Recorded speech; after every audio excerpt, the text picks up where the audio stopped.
ఉప ఎన్నికలు జరుగుతున్నటువంటి నేపథ్యంలో చంద్రబాబు నాయుడు గారు పూర్తి స్థాయిలో రెడ్ బుక్ రాజ్యాంగాన్ని అమలు చేస్తూ ఉన్నారు. ఒకవైపు అధికారాన్ని అడ్డంగా పెట్టుకొని మరొక వైపు పోలీసులతో అరాచకాన్ని సృష్టిస్తూ ఉన్నారు.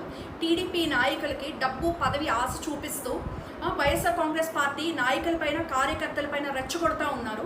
ఈ నెల 6వ తేదీన బీసీ సామాజిక వర్గానికి చెందినటువంటి వైఎస్ఆర్ కాంగ్రెస్ పార్టీ ఎమ్మెల్సీ రమేష్ యాదవ్ గారి పైన, అలాగే మరొక నాయకులు రామలింగారెడ్డి గారి పైన ఏ రకంగా ఎంత విచక్షణ రహితంగా టీడీపీ నాయకులు దాడులు చేశారో, ఎలా హత్యాయత్నానికి పాల్పడ్డారో మనందరం కూడా చూసాము.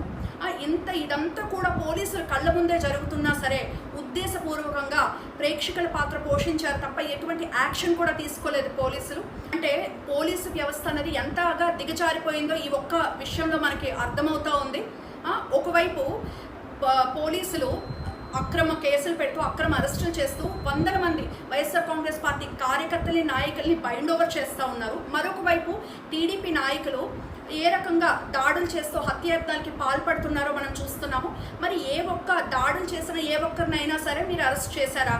ఏ ఒక్కరినైనా మీరు కేసు పెట్టారా? అంతేకాకుండా ఇవన్నీ సరిపోవన్నట్టు ఒక ఊర్లో ఉన్నటువంటి పోలింగ్ బూత్ని మరొక ఊరికి మార్చేస్తూ ఎవరు కూడా వెళ్ళి ఓటు వేయడానికి వీలు లేకుండా రిగ్గింగ్ చేసి ఎలా అయినా గెలవాలి అని ఒక ప్రణాళికని రూపొందిస్తున్నారు. ఇదంతా కూడా చంద్రబాబు నాయుడు గారు డైరెక్షన్తోనే టీడీపీ నాయకులు పోలీసులు యాక్షన్ ప్లాన్ అనేది ఇంప్లిమెంట్ చేస్తూ ఉన్నారు.